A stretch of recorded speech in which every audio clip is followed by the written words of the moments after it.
পোনপ্ৰথমতে all Assam cab operators ইউনিয়নৰ আজি নৱম বাৰ্ষিক অধিৱেশনত যি নতুন নৱনিযুক্তি কমিটিখন সফলভাৱে ৰূপায়ণ হ'ল তেওঁলোকক মই শুভেচ্ছা জনাইছোঁ আপোনালোকৰ মিডিয়াৰ যোগেদি। এতিয়া কথা হ'ল যে আমি অনাগত দিনত এই পৰ্যটন বিভাগটোক কেনেকৈ আমি ডেভেলপ কৰিব পাৰোঁ এই বিষয়ে আমি বিভিন্নজন বিষয়াক চৰকাৰী বিষয়াক আমি লগ ধৰিছোঁ, তেওঁলোকৰ সহায় সহযোগিতা কামনা কৰিছোঁ আৰু তেওঁলোকক জনাইছোঁ যে আমি এই পৰ্যটন বিভাগটোক আমাৰ চালকসকলক কেনেকৈ ডেভেলপ কৰিব পাৰোঁ আৰু কেনেকৈ আমি উন্নত মানদণ্ডৰ ছাৰ্ভিচ দিব পাৰোঁ এই বিষয়ক লৈ এৱাৰনেছ কিছুমান প্ৰগ্ৰামৰ ক্ষেত্ৰত তেওঁলোকক আমি কথা কিছুমান কৈছোঁ।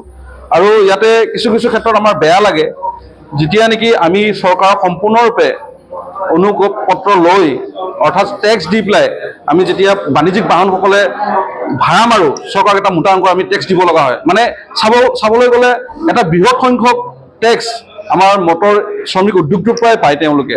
তেনেস্থলত আমাক মূৰত মাধা মাৰ দি পেলাই তেওঁলোকে যিটো নতুনকৈ ব্যক্তিগত বাহনেৰে ভাড়া মাৰা যিটো মানে পৰ্যায় তেওঁলোকে মুকলি কৰিছে এইটো আমি কিন্তু খুব দুখিত হৈছোঁ আৰু এইটো আমাৰ বাবে এটা খুব ক্ষতিকাৰক।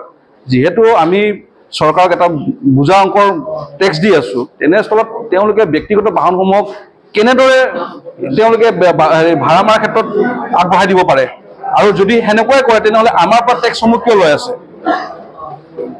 মোৰ কথা সেইখিনি। আৰু এই বিষয়টো লৈ আমি গোটেই অসমত থকা যিমানবিলাক মটৰ শ্ৰমিক সংগঠন আছে আমি মিলিত হৈ পেলাই যেনেকুৱা ধৰক আজি আমি অল আছাম কেব অপাৰেটৰ্ছ ইউনিয়নৰ এই নৱম বাৰ্ষিকী সাধাৰণ অধিৱেশনত আহি উপস্থিত হ'লোহি তেওঁলোকৰ নিমন্ত্ৰণ ক্ৰমে।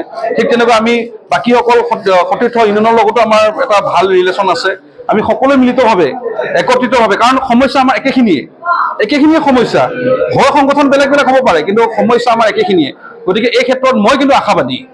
এই ক্ষেত্ৰত মই সঁচাকৈ কৈছোঁ, মই কিন্তু সকলোৰে লগত মিলিতভাৱে এটা মানে গণতান্ত্ৰিক আন্দোলনে হওক বা চৰকাৰৰ লগত আলোচনাৰ পৰ্যায়তে হওক এনেকুৱা এটা হোৱাটো বিচাৰোঁ, এনেকুৱা এটা পৰ্যায় আহি পোৱাটো মই বিচাৰোঁ আৰু তাৰ বাবে মই সদায় প্ৰস্তুত।